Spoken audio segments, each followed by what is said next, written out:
Deuxième partie de notre émission Territoire d'info avec la presse quotidienne régionale, les télés locales de France, le réseau Via Télévision. D'ailleurs, vous allez voir avec moi maintenant qu'ils sont tous présents et en direct. Dans le Nord, Jean-Michel Laubry pour WEO, la chaîne de la Voix du Nord. En Nouvelle-Aquitaine, Bastien Loquet pour TV7 du groupe Sud-Ouest. Et en Occitanie, Ludovic Brimboeuf pour Via Occitanie, la grande chaîne TNT d'Occitanie. Ils sont là pour co-interviewer avec nous ce matin. Marlène Schiappa, bonjour. Vous êtes la secrétaire d'État, nul ne l'ignore, chargée de l'égalité entre les femmes et les hommes et à la lutte contre les discriminations. Voilà. Oui. Et c'est Oriane Mancini qui vous interviewera ce matin, ainsi que Fabrice Vesser-Redon. Oriane Mancini du Public Sénat et Fabrice Vesser-Redon du groupe EBRA. Voilà, de l'Est républicain ce matin. On démarre avec ce sondage. 56% des Français estiment que la mobilisation des Gilets jaunes doit s'arrêter. Marlène Schiappa, est-ce qu'on ne connaît pas là un tournant par rapport à ce mouvement maintenant? Est-ce qu'il ne va pas y avoir un après sondage de ce type? J'ai l'impression, ce serait souhaitable.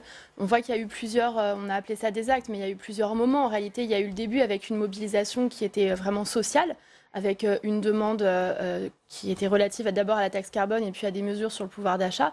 Le président de la République a répondu en retirant la taxe carbone et puis en annonçant un certain nombre de mesures sur le pouvoir d'achat. Ensuite, il y a eu un deuxième volet de mobilisation sur les questions démocratiques.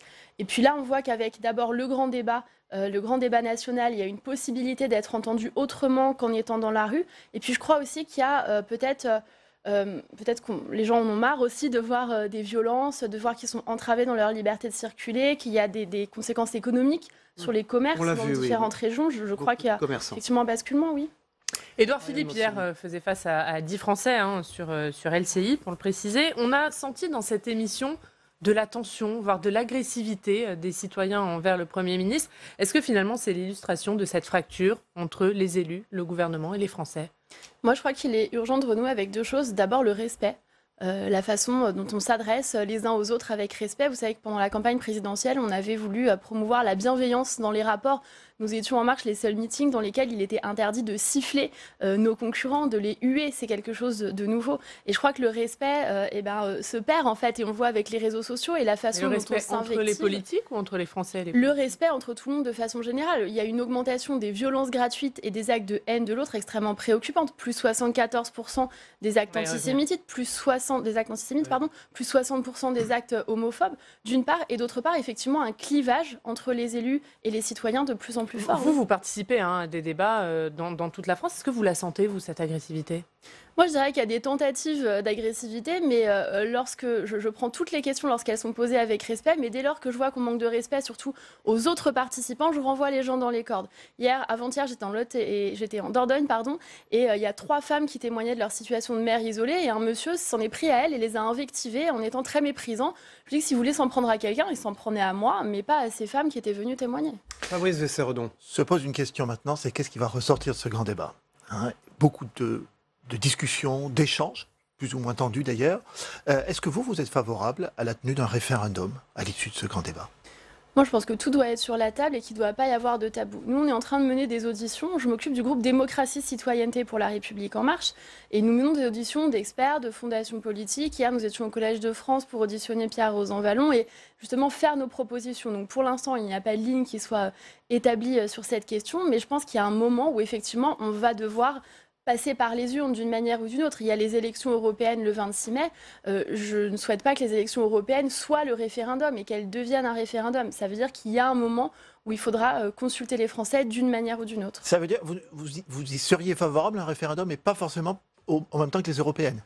Tout est sur la table. Il peut être en même temps que les européennes. Moi, ce que je voudrais vraiment éviter, c'est que ces élections européennes soient le référendum, que les gens se disent on n'a pas d'autre moyen de s'exprimer par les urnes que cela, et donc nous allons voter pour ou contre le gouvernement. Je crois que ça ne doit pas être ça, l'enjeu des élections européennes. Il y a des enjeux très forts au niveau de l'Europe qui sont en train de se dessiner. Quelle est la politique européenne que nous voulons? Comment on transforme l'Europe pour en faire une Europe qui protège réellement les citoyennes et les citoyens, ce qui n'est pas assez le cas aujourd'hui. C'est ça qui doit être la question des européennes, et pas un référendum sur le gouvernement. On est à mi-parcours maintenant de ce grand débat, vous qui en êtes l'une des chevilles ouvrières. Est-ce que vous pouvez nous tirer un premier bilan ? Moi, je dirais d'abord qu'il y a une véritable participation. Je suis frappée à chaque fois que je vais quelque part dans n'importe quelle région de voir qu'il y a plusieurs centaines de personnes qui se déplacent et qui prennent de leur temps pour venir. Certains m'ont dit qu'ils avaient posé des demi-journées de RTT, qui se sont organisés, qui se sont fait remplacer, qui se sont fait garder leurs enfants pour participer au débat démocratique. Et ça, moi, je trouve ça formidable et ça me donne vraiment confiance. La pire chose qui pouvait arriver à ce grand débat, c'était l'indifférence, c'était d'être boudé. Là, on voit qu'il n'y a pas d'indifférence. Il suscite lui-même des débats sur le débat. Hier, on était avec Christine Kelly pour un grand débat avec les maires isolés dans une salle de l'Assemblée nationale. Il y avait encore plusieurs centaines de personnes. On va en reparler avec les journalistes de la PQR qui vont vous interroger. Absolument. Non, des télés locales de France. Des télés locales de France. Ariane Merci Mancini, la politique. On va parler de la politique. Une tribune a été publiée hier dans le Figaro, tribune signée par 86 députés de plusieurs groupes, mais des députés de la majorité, de la République En Marche, du MoDem, qui plaident pour une fiscalité carbone juste socialement. En gros, le retour de la taxe carbone, même si ce n'est pas dit clairement.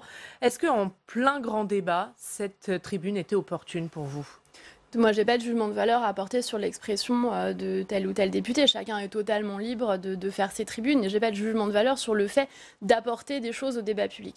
Après, sur le fond, à titre personnel, moi, je ne suis pas du tout favorable au rétablissement de la taxe carbone. Et je pense que ce serait une forme de trahison de le mettre de surcroît maintenant, à ce moment-là, sur la table en termes de propositions. Vous êtes quand même un petit peu contrarié par votre frange parlementaire. On a vu qu'il y avait aussi débat entre le gouvernement et les parlementaires sur la notion de parent 1 et parent 2, notamment dans les livrets scolaires. Vous n'êtes pas un peu débordé, le gouvernement, finalement, par cette énergie parlementaire ? Tant mieux. Je veux dire, on a reproché pendant des mois aux députés d'être des gens qui levaient la main et qui votaient sur commande. Là, on voit qu'en fait, c'est pas le cas, qu'on a beaucoup d'individualités, de parcours, de gens qui ont des convictions très fortes et qui portent leurs convictions. Et tant mieux, moi je suis très satisfaite qu'il y ait cette énergie. Nous sommes dans une démocratie parlementaire, c'est important que les parlementaires s'expriment. Sur ce sujet, sur la taxe carbone, il n'y a pas que des parlementaires, il y a aussi des ministres qui se sont dit favorables au retour de la taxe carbone. Brune Poirson, Emmanuel Vargon. Est-ce que finalement la question ne va pas se poser, même si hier Emmanuel Macron et Édouard Philippe ont fermé la porte, est-ce que ce n'est pas une question qui va revenir sur le débat ? La question, il y a deux questions là-dedans sur la taxe carbone. D'abord, il y a la question de la justice fiscale et de comment on fait en sorte qu'il y ait des gens qui n'aient pas le sentiment que ce sont toujours les mêmes qui payent, que ce sont toujours eux, etc. C'est la première question. La deuxième question, c'est comment on fait en sorte d'aborder la transition écologique et de changer des habitudes de consommation. Est-ce que ces deux questions doivent être corrélées et donc qu'on doit forcément passer par une fiscalité écologique ? Je ne sais pas. Les débats du grand débat vont nous amener à ces réponses-là. Arlène Schiappa, secrétaire d'État chargée de l'égalité entre les femmes et les hommes et à la lutte contre les discriminations, est notre invité politique ce matin en direct sur ce plateau. On reste dans la politique. Alain Juppé quitte la mairie de Bordeaux, vous l'avez vu.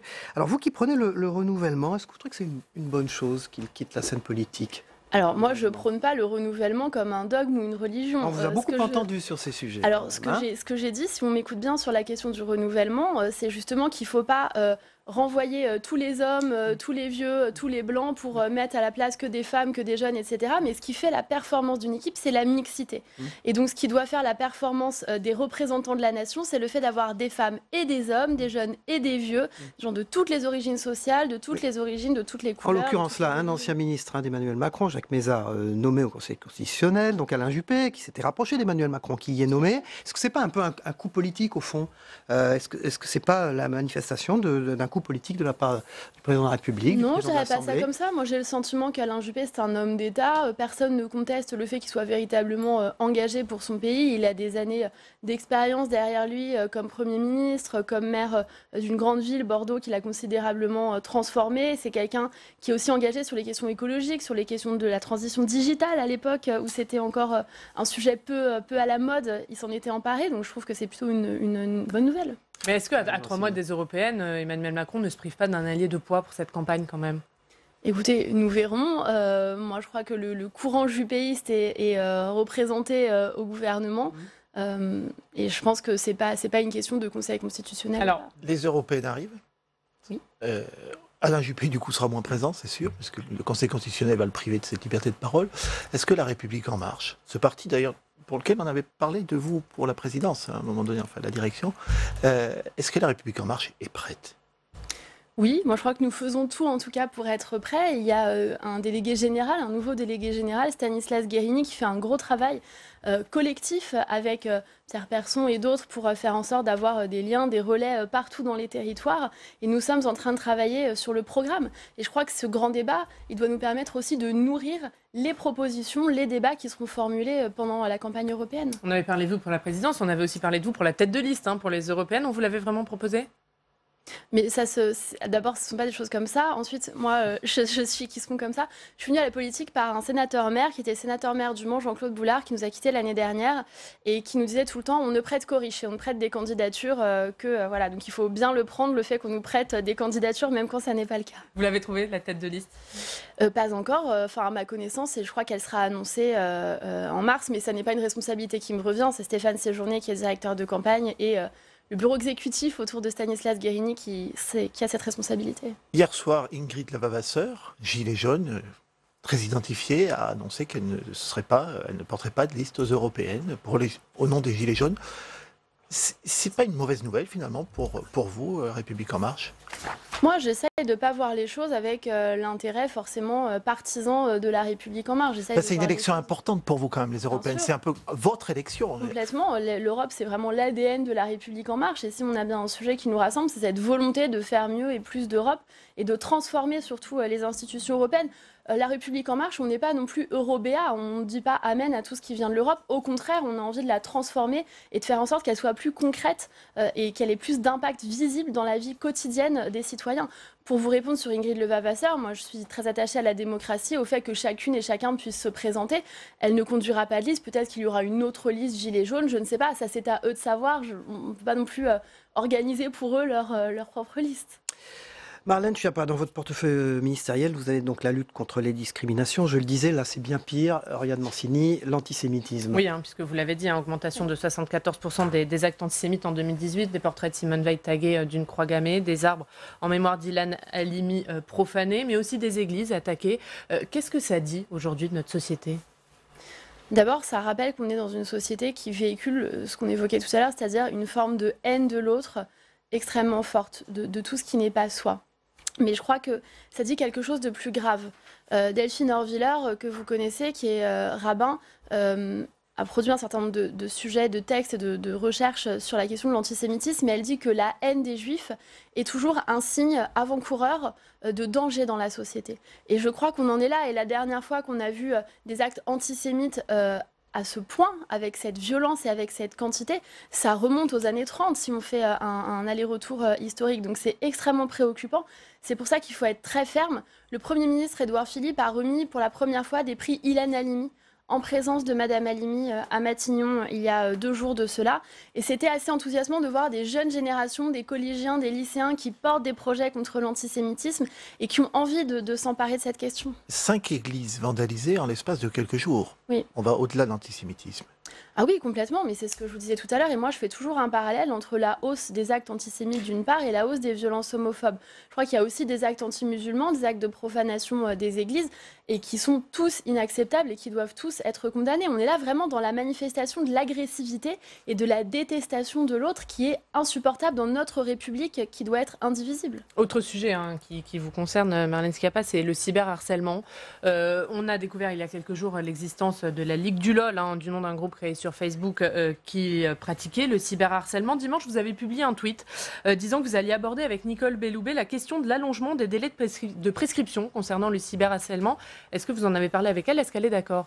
Alors, on n'en a pas encore parlé ensemble parce que j'étais en déplacement 48 heures et puis elle ensuite. Mais nous avons un rendez-vous prochain, me semble-t-il, pour aborder tous ces sujets. Vous savez que nous avons porté ensemble une loi contre les violences sexistes et sexuelles, donc nous allons devoir dresser un premier bilan. Je crois que ce qui est important, c'est de dire que les réseaux sociaux, c'est une matière mouvante, nouvelle. Le cyberharcèlement, il n'a que quelques années. Et pourquoi ce sujet de la Ligue du LOL a mis autant de temps à sortir ? C'est qu'à l'époque, un certain nombre de personnes considéraient que c'était pas vraiment du harcèlement, que c'était du trolling, que c'était des pratiques courantes sur les réseaux sociaux. Donc je crois que le droit doit s'adapter aux nouveautés et aux nouvelles pratiques. C'est-à-dire qu'il faut sanctionner plus fermement les réseaux sociaux ? Absolument. Cet été d'ailleurs, j'ai fait voter donc une loi qui condamne le cyberharcèlement en meute et la participation de chacun à ces raids.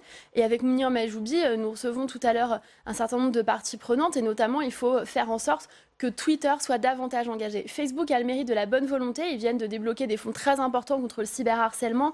On teste des régulateurs en partenariat avec Facebook, mais Twitter n'est vraiment pas à la hauteur. En termes de lutte contre le cyberharcèlement, Twitter est en dessous. Vous marchez sur des œufs quand même par rapport à la liberté d'expression, vous le sentez ?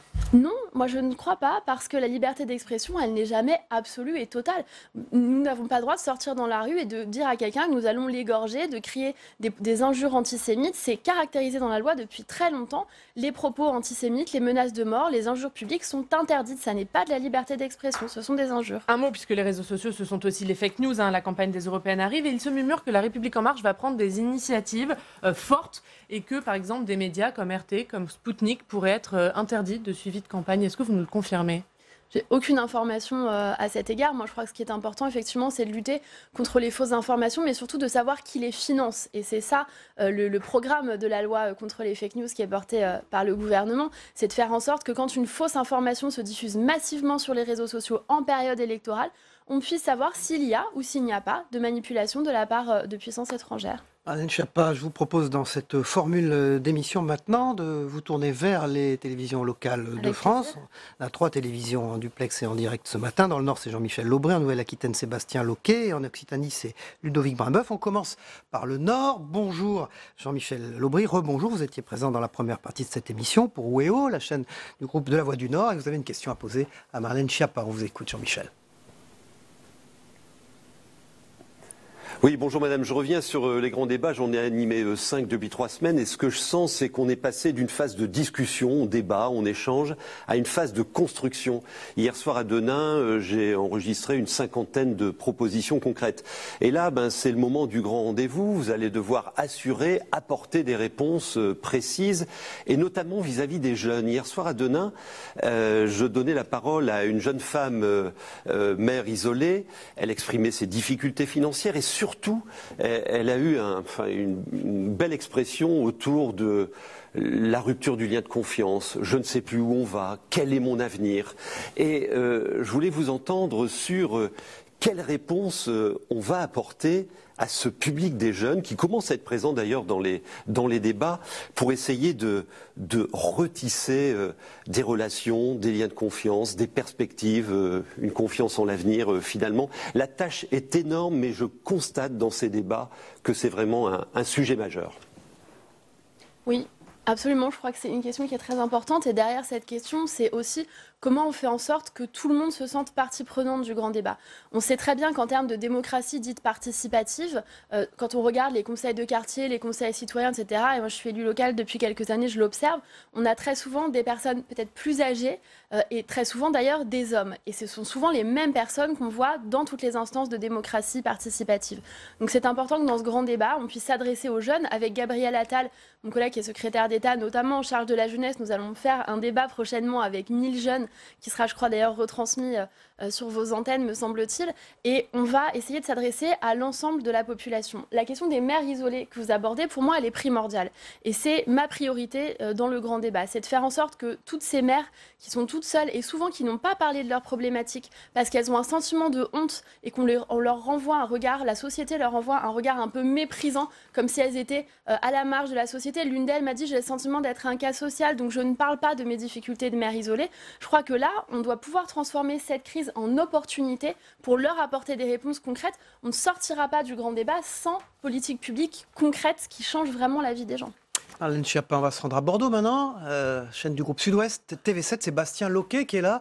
Donc après le choc, Bastien Loquet, du départ d'Alain Juppé, vous vouliez également poser une question à Marlène Schiappa. On vous écoute, Bastien Loquet, en direct de Bordeaux.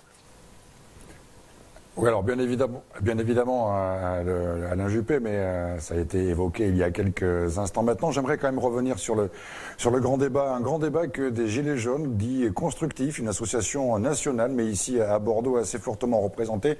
Eh bien, cette association a annoncé qu'elle quittait le grand débat, qu'elle ne voulait plus y participer, qu'elle considérait que c'était en fait une sorte d'enfumage, ce sont les propres termes de ces Gilets jaunes, et que justement la question centrale du pouvoir d'achat ne pouvait pas être réellement abordé lors de ces grands débats, parce que justement ce grand débat séquencé en questions et en thèmes bien précis, et ces Gilets jaunes qui disaient attention, la tension monte, et ils considéraient effectivement que les récentes déclarations concernant la taxe carbone et son éventuel retour étaient une provocation. Est-ce que vous comprenez ce que disent ces Gilets jaunes constructifs? Ce grand débat, on n'en veut plus.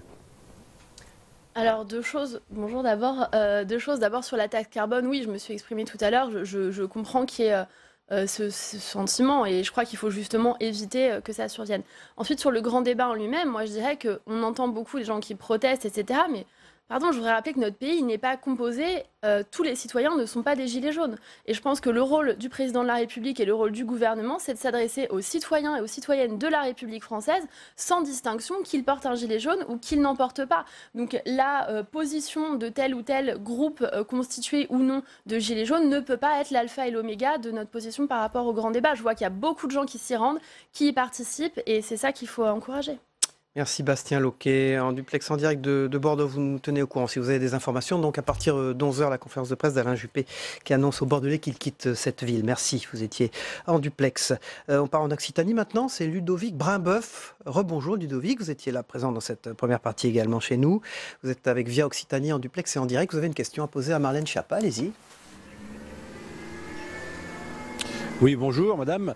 Une question toute simple. On entend souvent dire depuis quelques jours, voire depuis quelques semaines, de la part des commerçants, artisans ou autres représentants des chambres de commerce et d'industrie que des licenciements sont inévitables ou vont le devenir.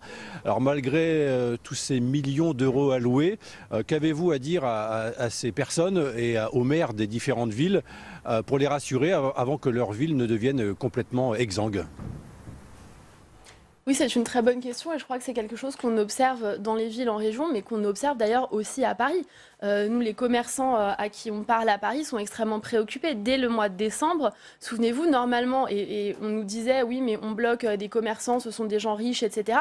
D'abord, tous les commerçants ne roulent pas sur l'or. C'est une situation extrêmement difficile d'avoir le courage de tenir un commerce et d'équilibrer son affaire tous les jours, première chose.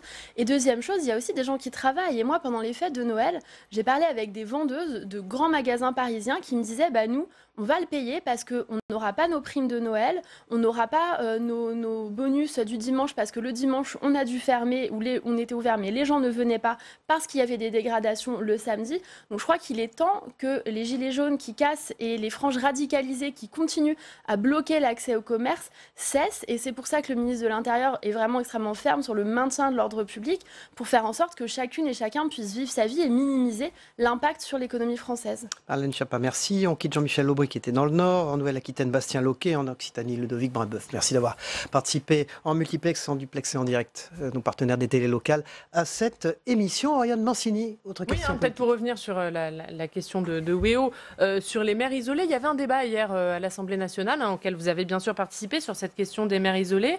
Je crois qu'elles vous ont fait des propositions, ces maires isolés. Est-ce que vous pouvez nous dire quelles sont ces propositions ?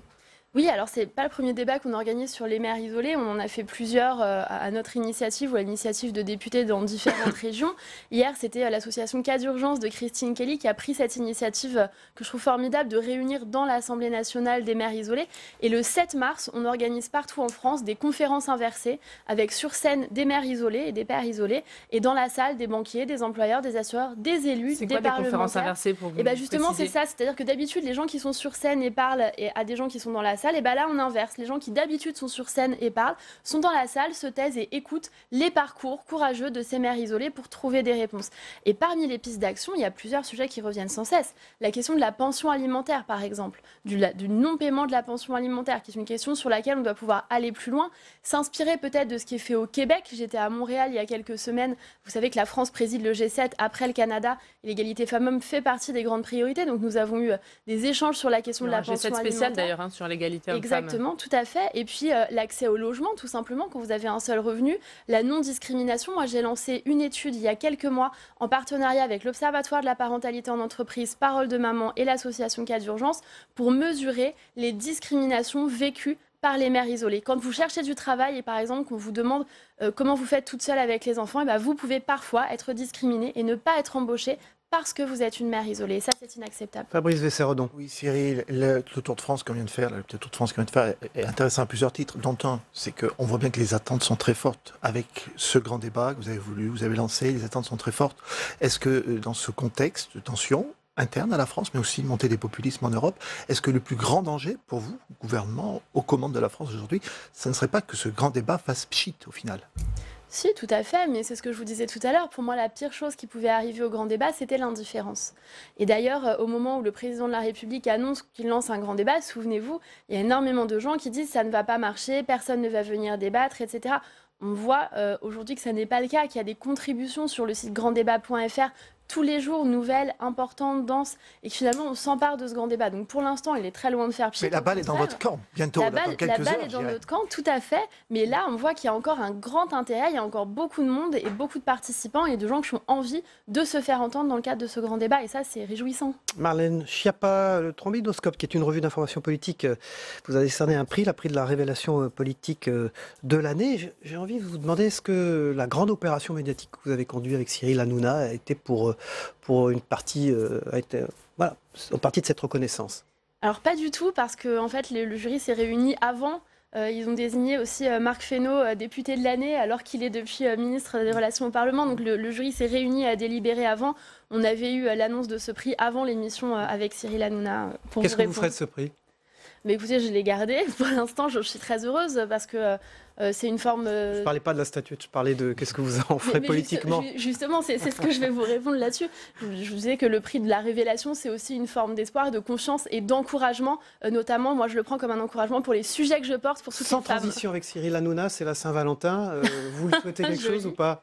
Pour la Saint-Valentin? Je crois que la chose qui est importante pour la Saint-Valentin, c'est de faire en sorte que tous les couples puissent s'exprimer et s'aimer. Nous, on lance une campagne sur les réseaux sociaux pour faire en sorte que les couples de même sexe puissent se promener dans la rue, main dans la main, en paix et sans être agressés. J'ai aimé votre silence à un moment donné là. Vous m'avez perturbé. Merci. C'est un autre Cyril qui vous interviewe. C'est pour Merci ça. Marlène Schiappa.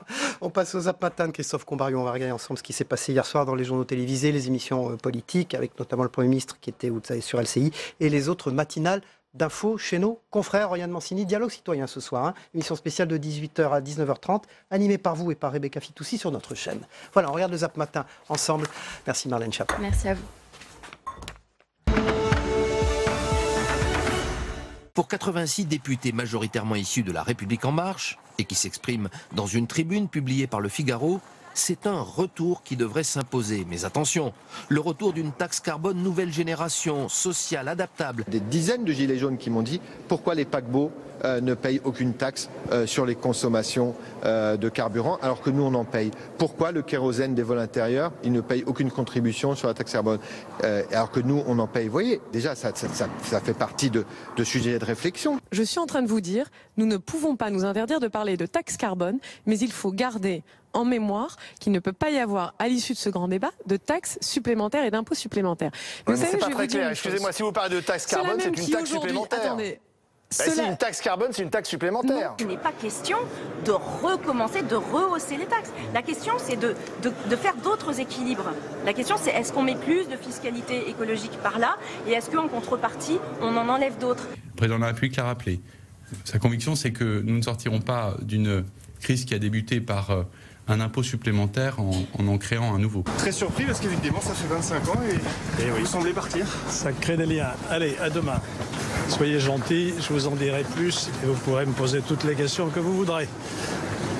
À demain. J'y vois une bonne stratégie de Ferrand, de la majorité sans doute, peut-être du coup un petit peu de zizanie ici et là avec quelques commentaires peu amènes, peu agréables peut-être chez certains de nos militants. Il est vrai qu'à partir du moment où il sera nommé au Conseil constitutionnel, il sera membre de ce dernier et devra respecter ce devoir de réserve et ne plus intervenir sur la scène politique parce qu'il en va de la sécurité, de la compréhension des décisions qu'ils prendront. J'étais avec Alain Juppé, maire de Bordeaux, ce matin, devant le ministre de l'économie pour défendre justement les demandes de compensation à l'égard de l'État. Il n'a rien marqué, il n'a rien souligné, il n'a rien dit. Je le félicite. Je pense que c'est un excellent choix pour le Conseil constitutionnel. C'est un choix, au-delà de M. Juppé, qui est convenu, quoi. C'est-à-dire les anciens premiers ministres. Bon, pardon, mais faut pas que ce soit non plus le cimetière des éléphants, quoi. À la fin, où ils vont tous là se ranger pour terminer leurs dernières années. Eh bien, il va nous manquer dans ce débat. C'était un grand élu territorial, et quelque part, je regrette qu'il quitte le navire à ce moment-là. Un pincement au cœur. Pour qui? Pour lui? Oui, puis pour vous. Moi, je continue. Non, c'est pas. Moi, je continue à aimer le bonhomme. Pardon de le dire de façon triviale, mais ça fait longtemps que ça dure et ça durera toute ma vie. Voilà, dans un instant, c'est la troisième partie de notre émission avec Territoire Sénat. On s'y retrouve dans un instant. À tout de suite.